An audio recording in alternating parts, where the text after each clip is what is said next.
स्वर्णामीर इला कॉलोनी में घटित एक नाबालिग बालिका की आपको बताते चले कि यहां पर लगातार एक नाबालिग बालिका की ये घटना हुई है, जहां पर स्वर्णामीर ईरा कॉलोनी में घटित एक नाबालिग बालिका की हत्या के मामले को सुलझाने में बिलासपुर पुलिस को महत्वपूर्ण सफलता हासिल हुई है। घटना की सूचना मिलने पर 3 घंटे के अंदर पुलिस ने हत्या के आरोपी नाबालिग को हिरासत में ले लिया, तो वहीं अग्रिम कार्रवाई भी उस पर की जा रही है। सरकंडा थाने में सूचना आई कि एक बच्ची गायब है और 5-6 साल की बच्ची है। उसके पिता ने ये अवगत कराया थाने में। तत्काल पुलिस आसपास पता करने गई। इसके पहले की पुलिस अपना प्रयास करती, वहीं पर ये जानकारी मिली कि बच्ची की बॉडी मिली है। थाना क्षेत्र सरकंडा थाना क्षेत्र में ही एक कॉलोनी है, उसमें एक ऐसे जो नए हाउसेस बन रहे हैं, वहां पर घर बन रहे हैं, और डिलापिलेटेड हाउस जैसे रहते हैं वैसा ही वो पड़ा हुआ है। उसमें ऊपर की तरफ फर्स्ट फ्लोर में अभी वो अर्धनिर्मित मकान है, उसमें बच्ची की डेड बॉडी पड़ी थी वहीं और उसके सिर पे भी चोट के निशान थे। मैं स्वयं भी घटनास्थल पहुंचा। हमारे अधिकारी सभी सीएसपी और एडिशनल एसपी थाना प्रभारी अपने पूरे बल के साथ, और तत्काल एफएसएल की टीम को बुलाया गया, डॉग स्क्वाड को बुलाया गया। तुरंत ये सारी चीजें हम लोगों ने जो अनुसंधान में उपयोगी है वो सारा कुछ किया। मैं बताना चाहूंगा कि पुलिस की इस तन्मयता से और बड़े ही परिश्रम से, केवल ह्यूमन इंट से, इसमें टेक इंट नहीं इन्वॉल्व है, ह्यूमन इंट में करीब 3 से 4 घंटे में आरोपी को हमारी पुलिस टीम ने पकड़ लिया है। और जो आरोपी है वो भी अपचारी बालक है, विधि से संघर्षरत बालक है, और उसको जब पकड़ा गया, उसको पूछताछ की गई तो उसके पैर में भी खून के निशान लगे हुए हैं, और उसके द्वारा फिर बताया गया कि वो सेक्सुअल अब्यूज के लिए उस बच्ची को ले जाना चाह रहा था और बच्ची अपोज कर रही थी, फिर भी उसने घसीटकर उसको लेके गया और उसको फिर उसने प्रयास किया सेक्सुअल अब्यूज करने का, लेकिन बच्ची के विरोध करने के कारण इसने उसको वहां पे पड़े हुए लकड़ी के उससे बत्ते से मारा है और उसके सिर में चोट लगी, उससे उसकी डेथ हो गई है। उसको बॉडी को पीएम के लिए भेज दिया गया है, फोरेंसिक रिपोर्ट वगैरह भी आ गई है और बच्चे ने एक्सेप्ट कर लिया है कि उसके द्वारा इस कारण से। फिर उसके एक सोशल बैकग्राउंड में भी हम लोग जाने का प्रयास कर रहे हैं कि इस तरीके की घटनाएं जो छोटे बच्चे कर रहे हैं, इसके पीछे क्या कारण है, उसको भी हम लोग एड्रेस कर रहे हैं, देख रहे हैं। तो पता चलता है कि उसके द्वारा यूट्यूब वगैरह में इस प्रकार के पॉर्न वीडियोस और ये सब चीजें उसके द्वारा देखी जाती थी और उसने ये सारी चीजें स्वीकार किया है। तो हम लोग आपके माध्यम से भी मैं बताना चाहूंगा कि अपने बच्चों को जरूर देखें। बच्चा जब छोटा बच्चा है, अबोध बालक है, उसका अपरिपक्व मस्तिष्क है, अभी वो इसमें उसका जो समय है पढ़ाई लिखाई का है। यदि वो इन सब चीजों में ज्यादा लगा हुआ है, मोबाइल में या यूट्यूब में या अन्य सोशल मीडिया प्लेटफॉर्म पे, तो निश्चित रूप से उसके अंदर कोई ना कोई आपराधिक प्रवृत्ति जगेगी और वो ऐसे क्राइम कर सकता है। और इसी कारण से इस प्रकार के जो अप्रत्याशित तो बहुत ही दुखद अपराध होते हैं और उसी का परिणाम है ये वाला भी अपराध। इस बच्चे को ढूंढा गया और फिर ये निकला। चौकीदार है लेकिन वो गेट पे बैठता है, उसको भी पूछता है कि उससे जब मैं भी बातचीत कर रहा था तो उसने बताया कि इधर वो कभी नहीं आता, वो उधर मेन गेट पे बैठता है। तो उनको भी इस संबंध में थाने में बुलाकर उनको भी ये बताया जाएगा कि इस तरीके की व्यवस्था करें। केवल कॉलोनी बनाकर रख देना, ये कॉलोनी बना दे रहे हैं, लेकिन बेसिक चीज है जो कि सुरक्षा की है, चाहे वो सीसीटीवी कैमरे हो या फिर बाउंड्री हो, कुछ भी नहीं है। चारों तरफ से खुला हुआ रखा हुआ है और 75% मकान बन चुके हैं और करीब 25% मकान बचे हुए हैं, लेकिन इसके बाद भी पूरी बाउंड्री टूटी हुई है। कौन कहां से आ रहा है, कौन कहां रह रहा है, इतने सारे वहां पर लेबर काम कर रहे हैं, इतने सारे बाहर के लोग भी आके काम कर रहे हैं, किसी का कोई भी सूची लिस्टिंग कोई भी थाने में इसकी कोई सूचना नहीं दी गई है। और मैं निर्देश आप सभी के माध्यम से भी बताना चाहूंगा, ऐसे हमारे जो भी इस प्रकार के जो बिल्डर मकान बना रहे हैं, वो लोगों की सुरक्षा के लिए, जान माल की सुरक्षा के लिए भी अपनी जिम्मेदारी को जरूर देखें। पुलिस तो अनिवार्य रूप से ये सब चीजें करेगी ही करेगी, करती ही है, लेकिन लोग वहां पर जो काम कर रहे हैं, निश्चित रूप से उसकी जानकारी पुलिस को होनी चाहिए। थाना प्रभारी को भी हमने निर्देशित किया है कि ऐसी सभी जगहों पर एक सी ड्राइव चलाएं, जिसमें कि लोग अपनी सूचनाएं दें, और सीसीटीवी फुटेज नहीं लगा, सीसीटीवी कैमरे नहीं लगे हैं, तो लोगों से भी अपील की है वहां पर। और मैं आपके माध्यम से और सभी से अपील करना चाहूंगा कि जिस भी जगह आप जहां भी रह रहे हैं, बहुत उसमें कम खर्च में सीसीटीवी लग सकती है और लग जाता है, जिससे कि सुरक्षा रहती है और किसी भी अपराध करने में अपराधी 10 बार सोचता है, और निश्चित रूप से सीसीटीवी और इसका हमको परिणाम मिलता है। ये तो अच्छी बात है कि हमारे पुलिस के अधिकारी कर्मचारियों ने बड़ी मेहनत करके 3-4 घंटे में खोल दिया। वहां के लोगों के से एक करके कम से कम 100-150 लोगों से पूछताछ की, जानकारी ली। वहां जितने लेबर और जो इस क्लास के लोग हैं, एक घर में पूछा, पहचाना, कि पिता ने अवगत कराया थाने में। तत्काल पुलिस आसपास पता करने गई। इसके पहले की पुलिस अपना प्रयास करती, वहीं पर ये जानकारी मिली कि बच्ची की बॉडी मिली है सोशल मीडिया प्लेटफॉर्म पे, तो निश्चित रूप से उसके अंदर कोई आपराधिक प्रवृत्ति जगेगी और वो ऐसे क्राइम कर सकता है। और इसी कारण से इस प्रकार के जो अप्रत्याशित तो बहुत ही दुखद अपराध होते हैं और उसी का परिणाम है। तो वहीं आयुष्मान भारत योजना के तहत छत्तीसगढ़ में सभी नागरिकों को मुफ्त चिकित्सा सहायता उपलब्ध है, और इस विषय पर आईएमए के राष्ट्रीय सह सचिव डॉक्टर विनोद तिवारी से खास बातचीत की है। क्या कुछ कहा है उन्होंने, चलिए सुनवाते हैं। उसमें डॉक्टर्स और हॉस्पिटल शामिल हो जाएं खुशी खुशी, और जो सरकार की मंशा पूरी हो। इंश्योरेंस बेस्ड होना चाहिए या ट्रस्ट बेस्ड होना चाहिए या ऑप्शनल होना चाहिए? हम इसके बारे में सीधा एक ही मत है कि ये ट्रस्ट मोड होना चाहिए। आप देखिए कि अगर इंश्योरेंस मोड में है तो इंश्योरेंस कंपनी कमाने के लिए काम करेगी, वो अपना प्रॉफिट बेस्ड काम करेगी। उसको चाहिए कि अगर 1000 मिले तो बहुत अच्छा है, 1 लाख मिले तो उससे बहुत बढ़िया है, अगर करोड़ों कमाने के लिए गए तो क्या बुरा है। तो यहाँ ने जहां पे भी उसको कमाई का साधन दिखेगा तो वो चाहेगा ज्यादा से ज्यादा प्रॉफिट ले। फिर उसको न तो डॉक्टर से मतलब है, न मरीज से मतलब है, न सरकार से मतलब है। तो ट्रस्ट मोड में सरकार रिस्पॉन्सिबल रहती है, उसको लगता है कि काम सही ढंग से हो, डॉक्टरों को या हॉस्पिटल को बराबर पैसा मिलता रहे, जिससे कि काम जो है चलता रहे। जो है कि कोई भी इलाज करने के लिए जो मेडिसिन है, इम्प्लांट्स है, वो खरीद सके। तो हमें आईएमए के हिसाब से ट्रस्ट मोड जो है बेहतर ऑप्शन। आयुष्मान भारत की स्कीम की जो नॉर्म्स है वो सरकार क्यों बनाए? आईएमए के साथ बैठ करके इस चीज को क्यों नहीं तय करते कि किस सर्विस का कितना पैसा होना चाहिए, कितना लेना चाहिए, और किस होना चाहिए, पेमेंट का मोड क्या होना चाहिए, कहाँ पर कैशलेस होना चाहिए, कहाँ पर कुछ चीजें जो नगद होती हैं। इसलिए कि इसमें बहुत सारी जो लैकुना है, जो गलती है, उसको छुपाने के लिए वो क्या है कारण नहीं मिलेगा। ये सब चीजें पब्लिक के बीच में एक्सपोज हो जाएगा। कोई भी चीज है, जैसे रहता है मरीज हमारे पास आके बोलता है कि उसको 5 लाख का उसमें वो है कि ऑपरेशन में जो भी ये करना है तो इसमें 5 लाख का ऑप्शन है, लेकिन उसमें क्या किया है कि हर चीज के डिसीज का उन्होंने कैटेगरी बना दिया है कि कैसा है।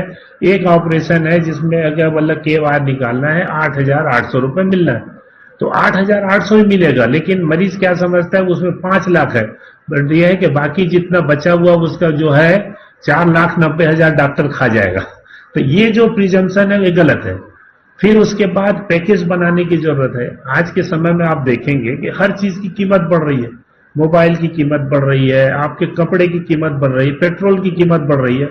शायद ये दुनिया का पहला देश है या राज्य है जहां पे डॉक्टरी जो इलाज है वो रेट कम हो रहा है। रेट कम हो रहा है इसका मतलब है ऐसा हो गया कि मतलब हर चीज मेडिकल से रिलेटेड चीजें क्या सस्ती हो गई, दवाई फ्री में आने लगा, इम्प्लांट अपने आप मिलने लगा कि हॉस्पिटल चलाने के लिए जितना भी इंस्पेक्टर राज है वहां पे लाइसेंसिंग सिस्टम खत्म हो गया। तो वो सब चीजें बढ़ते जा रही हैं तो रेट तो बढ़ना ही है। तो रेट बढ़ना है तो इसमें पैकेज रिवाइज लिस्ट होना चाहिए। फिर इसमें सिस्टम में क्या कहता है कि 21 दिन के अंदर में भुगतान होना चाहिए। अभी पिछले सरकार का हमारा वो है कि 1.5-2 साल से पुराना है, पेंडिंग पैसा बचा हुआ है। कई हॉस्पिटल में बहुत ये है कि लंबा चौड़ा बिल बचा हुआ है, तो ये पैसे देना चाहिए। नहीं है तो उसमें है कि इंटरेस्ट के साथ देना चाहिए। इंटरेस्ट क्यों नहीं दे रही है? आप कहीं पे भी बैंक में भी रखते हैं, एक समय के बाद एक इंटरेस्ट अमाउंट मिलता है हर जगह। तो यहाँ तो उल्टा गंगा बह रही है कि मतलब जो है खर्च भी करवा लिए, वो ये मरीज या इलाज करा के चला गया, पैसे भी नहीं दे रहे हैं। फिर इसके साथ बात आती है कि मतलब है इंश्योरेंस मोड में जैसे काम करना है तो वो क्या है, वो कमाने के लिए आएगा तो क्या करता है, छापामारी करता है। उसके अंदर कहीं ना कहीं वो है कि मतलब नया नया तरीका आता है। जैसे कैटरेक्ट है, कैटरेक्ट सर्जरी आया, कैटरेक्ट को बोला निकाल दो। क्यों? कैटरेक्ट यहाँ भी इतने मरीज थे, उनको इतना फायदा हुआ, वो कैटरेक्ट सर्जरी ऑप्थेल्मोलॉजिस्ट निकल गया। मरीजों को परेशानी हुई कि नहीं? अगर सही में काम करना था तो उसमें क्या करना था, ये कंट्रोलिंग बॉडी रखना था। अगर कोई डॉक्टर या हॉस्पिटल गलत कर रहा है तो उसके ऊपर एक्शन लेना चाहिए। उसके ऊपर एक है कि कंट्रोलर रखना चाहिए कि ये काम सही हो रहा है कि नहीं हो रहा है। उसी तरह से हिस्टेक्टॉमी है, उसी तरह से डेंटल प्रोसीजर है, बहुत सारे ऐसे हैं। तो हमारे यहाँ जो प्रॉब्लम क्रिएटर रहते हैं उसको पनिशमेंट करके बाद में सभी को एक ढर्रे में ले लेते हैं, जबकि उसके लिए क्या है, आईएमए को भी साथ मिलने उसका सोल्यूशन ढूंढना चाहिए कि बोले भाई हम इसको कैसे अच्छे तरीके से कारगर रूप से काम करवा लेंगे। अगर गलत है तो उसके लिए पनिशमेंट है। तब आपने आईएमए की भूमिका को रेखांकित किया है, क्योंकि ये उन पेशों की तरह, उन सेवाओं की तरह, उन वस्तुओं की तरह नहीं है जिसको हम जीन्स में गिन सकें। ये बहुत ही डिफरेंट चीज है जहां पर विज्ञान भी है, अनुभव भी है, और जो देखा जा रहा है उससे आगे सोचकर काम करना पड़ता है। अब आईएमए की भूमिका यहाँ पर रेखांकित होती है। तो पैरेलल बॉडी कैसे बनेगी सरकार के साथ? पैरेलल बॉडी बनाने की जरूरत नहीं है। हम तो ये बोलते हैं कि ये है कि ज्वाइंट हैंड ये एक्टिव होना चाहिए, मतलब कंधे से कंधा मिला के चले। हम लोग सरकार से न तो कोई इंसेंटिव चाहते हैं, न हमें कोई है कि बोला भाई कोई सैलरी बेस चाहिए, न हमें कुछ सरकार से कुछ फायदे की बात कर रहे हैं। अगर समाज में या पब्लिक के लिए, हमारे मरीज के लिए कुछ फायदा हो जाए तो डॉक्टर इसमें स्वस्फूर्त निःशुल्क रूप से सहयोग देने के लिए तैयार है। तो हमारा आईएमए का इतना बड़ा डेलीगेशन है, इतने ये है कि नामी गिरामी डॉक्टर्स इससे जुड़े हुए हैं, वो सब सहयोग के लिए कर रहे हैं। तो सरकार को अपना कदम आगे ऐसे ही बढ़ाना चाहिए, सहयोग लेना चाहिए। अगर कहीं नीति निर्धारक है वो अपने आप को बहुत बड़ा समझ लेते हैं और हमारे आईएमए की भूमिका को नकार देते हैं तो फिर उनकी मर्जी, जैसा चाहे। फिर आपने उनको छूट दे दी ना? नहीं, हम छूट नहीं दे रहे, हम बोल रहे हैं हमारा काम है, हम जा करके ऐसे जो नीति निर्धारक उनसे जा करके रिक्वेस्ट कर रहे हैं। और हेल्थ मिनिस्टर साहब को हम लोग इसके बारे में क्या मानना चाहिए, प्रतिवेदन दे चुके हैं, मुख्यमंत्री जी से मिल चुके हैं। इसके बारे में हम लोगों ने अपने तरफ से अपना पहल कर दिया।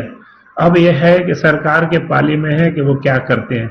अगर वो चाहते हैं कि आईएमए मिल करके काम करे तो हम हमेशा तैयार हैं। मानवता की सेवा हो, गरीबों का भला हो, स्कीम भी सक्सेस हो, ये इच्छा है ये भी। हाँ, ये बातें जो आपने बोली है बहुत कुछ है, पॉलिटिकल लगता है, हम तो प्रैक्टिकल काम करने के लिए तैयार हैं। बोला भाई आओ गांव चले, इसमें कोई ऐसा कुछ नहीं है कि पब्लिसिटी हो कुछ है। लेकिन गांव कैसे चले? गांव जाने के लिए हम लोग तैयार हैं, लेकिन उसके लिए क्या है, जिस गांव में जा रहे हैं तो उसमें क्या है, अगर सरकार की तरफ से कुछ दवाइयां मिल जाए रहने के लिए, वो है कि बोले जो भी है हॉस्पिटल है या फिर वो है कि पंचायत है वहां पे सुविधा मिल जाए, वहां का लोकल लीडरशिप है, सरपंच है, वो सहयोग करे तो एक काम जो है सोने में सुहागा जैसा हो जाएगा।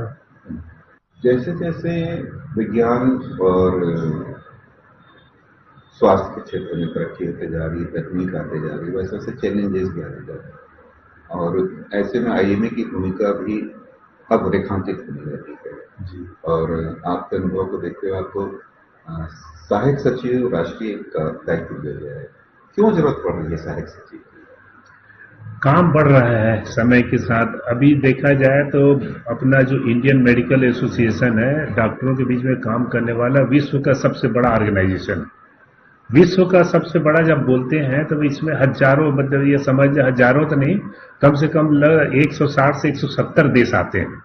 उन सब देशों में सबसे ज्यादा डॉक्टर जहां पे हैं उनके एसोसिएशन भी बड़ा होता है, काम भी बढ़ता है। तो अब समय के साथ केवल हमारा काम यही नहीं हुआ, सोशल सर्विस भी बढ़ रहे हैं। हमारा जो सबसे बड़ा प्रोजेक्ट है आओ गांव चले, आओ गांव चले प्रोजेक्ट इतना बड़ा काम है कि अगर हर शहर में, मतलब एक जिला है, एक ब्रांच है, एक गांव का अगर गोद लेता है तो समझ लीजिए कि हजारों गांव में मतलब वो तरक्की हो सकती है। उसी तरह से अभी एक बहुत बड़ा प्रोजेक्ट चल रहा है फॉक्सी के साथ मिल करके, कि जो सर्वाइकल कैंसर है जांच करने के लिए सस्ते में किट उपलब्ध कराने का, मतलब जो चीज है बाजार में 2000 में मिल रहा है, हम उसको चाह रहे हैं कि 100 रुपए या 200 रुपए में हो, डॉक्टर फ्री में जाकर के जांच करे तो हर जगह। तो महिलाओं के बीच में जो कैंसर बढ़ रहा है उसको रोकने के लिए बहुत बड़ा कदम है। इसके लिए पूरा वर्क फोर्स की जरूरत है। फिर हमारे पास और बहुत सारे ऐसे काम है, जैसे आयुष्मान भारत योजना है, इतना बढ़िया विश्व का सबसे बड़ा सक्सेसफुल हेल्थ योजना है, हेल्थ स्कीम है। उसमें भी काम करने के लिए, लोगों को सेंसिटाइज करने के लिए बहुत लोगों की जरूरत है। तो जैसे जैसे काम बढ़ता है वैसे वैसे वह है कि मतलब ऑफिस बीरर्स की छंख्या बढ़ती जाती है। तो इसी को ध्यान में रख करके ऊपर वाले हैं कि मेरा भी अपॉइंट किए हैं। हम हर जगह देख रहे होंगे कि जैसे अभी छत्तीसगढ़ में ही है कि मतलब भाई पहले जितने विधायक थे, सांसद थे, अब परिसीमन के बाद उनकी संख्या बढ़ेगी। क्यों बढ़ेगी? मतलब भाई छत्तीसगढ़ तो उतना ही है ना, लेकिन काम करने वालों की संख्या बढ़नी है, तो इसलिए ये सब अपॉइंटमेंट होता है। सरकार का ध्यान अब धीरे धीरे उन बीमारियों को भी जा रहा है जो महामारी का रूप है। सर्वाइकल कैंसर को डायग्नोज करने के लिए पेप स्मीयर और काल्कोस्कोप 2 तकनीक है जी। गांव में काल्कोस्कोप कैसे जाएगा? इसी के लिए आईएमए जैसी संस्था है, वो गांव में जाए, आओ गांव चले प्रोजेक्ट के द्वारा हर छोटे छोटे गांव में जा करके, जहां बाजार है, हाट है, वहां पे फ्री कैंप लगाए। तो कैंप लगाना उतनी बड़ी बात नहीं है, उसको जांच करने वाला जब ये है कि brain behind machine is important, जो जांच करने वाला डॉक्टर है वो इम्पोर्टेंट है। हमारे यहाँ जो आईएमए के डॉक्टर्स हैं, जिनके पास लाइन लगा करके वो जो है फीस दे करके लोग है इंतजार करते हैं, फिर जांच कराते हैं, वही डॉक्टर गांव में फ्री में अपनी सर्विस देगा तो कितना अच्छा चेंज आएगा। तो ऐसे ही होता है, बड़े बड़े डॉक्टर्स हैं, नामी डॉक्टर हैं, उनसे हम लोग रिक्वेस्ट करते हैं कि भाई आपने सर्विस दीजिए, तो जाते हैं। हमारे यहाँ से भी कई डॉक्टर हैं, जब मैं खुद ही गया था कि जसपुर नगर में जाके कल्याण आश्रम में, वहां जाकर के हम लोग कैंप लगाए। यहाँ से 550 किलोमीटर जाना, 550 किलोमीटर आना, अपना काम बंद करके जाना, तो कहीं ना कहीं सोशल सर्विस के लिए इंटरेस्ट तभी तो गया ऑर्गेनाइजेशन के लिए।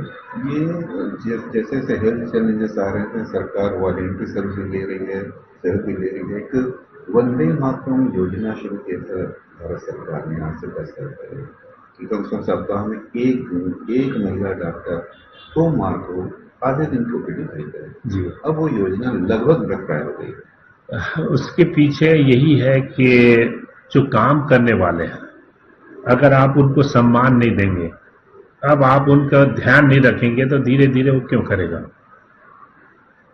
फ्री में कर रहे हैं तो कोई भी चीज फ्री में अगर मिल रहा है, बोलते हैं there is no free lunch in the world, खाली चीज कहीं कुछ नहीं मिलता। वहां पे अगर आप वो फ्री में दे रहे हैं तो आप कंपेयर करिए उसकी तुलना में, और बाकी कौन है, क्या बोले दूसरे डिपार्टमेंट वाला ऐसा कर रहे हैं क्या? यही काम है वकील लोग कर सकते थे, बोले थे, अभी जो आया है बिल तो सब विरोध कर दिए। सीए भी वही कर सकते हैं कि जब भी करना है, तो जब वो लोग नहीं कर रहे हैं और हम कर रहे हैं, हमारा ध्यान नहीं रख रहे हैं, तो कहां से काम होगा। तो सरकार से अनुरोध है, हम लोग करने के लिए तैयार हैं, हमेशा कंधे से कंधा मिला के चलते हैं, गवर्नमेंट के साथ खड़े हैं हम लोग। इसी तरह से यहाँ पे एक पुलिस लाइन का पुलिस हॉस्पिटल है, उसको बहुत बढ़िया डेवलप किए थे हमारे यहाँ के डॉक्टर, जो बड़े स्पेशलिस्ट थे वो जाग करते थे, बहुत अच्छा सक्सेसफुल था। बाद में वहाँ का ये है कप्तान साहब बदले, उनको इंटरेस्ट कम आया, उन्होंने डॉक्टर्स की पूछ परख बंद की है, डॉक्टर जाना बंद कर दिया, वो बंद हो गया हॉस्पिटल। तो ऐसे ही है, इस योजना को जो शुरू करने वाला जो सोच है उसको कंसिस्टेंट लाने के लिए आपको प्रयास करने की जरूरत है, लोगों को मोटिवेट करने की जरूरत है, और जो ये डॉक्टर फ्री सर्विस दे रहे हैं उसके साथ आपको मिल के काम करना पड़ेगा, प्रोत्साहित करना पड़ेगा, तब फिर जुड़ जाएंगे। तो अभी तो शहरों में ही डॉक्टर बहुत कम पड़ रहे हैं, जिस हिसाब से शहर और डिजीज बढ़ते जा रही हैं, इस हिसाब से उसके सहायक और वो चीजें बढ़ते जा रही है। कहाँ से IMA इस चीज को आगे बढ़ा पाएगा, लोगों को मोटिवेट कर पाएगा, जरूरतों को पूरी कर पाएगा? ये कुल मिला के माखीजा साहब जैसे रहते हैं ना, टिप ऑफ आइसबर्ग है, जो हमें दिखता है ऊपर, जो हल्का से दिखता है, यहाँ पे डॉक्टरों की कोई कमी नहीं। अगर आप देखेंगे काम करने वाले डॉक्टर्स कितने हैं और नहीं करने वाले, दोनों में देखेंगे तो बहुत बड़ा अंतर है। बहुत सारे डॉक्टर्स हैं जो कि मतलब भाई ये ऑफिशियल काम में लगे रहते हैं, बहुत सारे ऐसा काम करते हैं। आप उनकी इफिशियंसी के हिसाब से काम करिए कि एक डॉक्टर जो दिन में इतने मरीज देखता है तो हर डॉक्टर उतने मरीज देखने लगे तो ये संख्या बहुत कम हो जाएगी। और फिर अभी के समय में तो इतने डॉक्टर्स निकल रहे हैं कि आप उनके लिए जॉब नहीं दे पा रहे हैं। अनएम्प्लॉयमेंट डॉक्टरों के बीच में बढ़ते जा रहे हैं। यहाँ ये बाहर ये है कि इतना ब्रेन ड्रेन हो रहा है, हमारे यहाँ जो पढ़े लिखे डॉक्टर्स हैं सब विदेश जा रहे हैं। जब हमारे डॉक्टर्स कमी रहेगी तो बाहर क्यों जाएंगे? और हमारे यहाँ डॉक्टर जितना आसानी से उपलब्ध है दुनिया में कहीं नहीं है।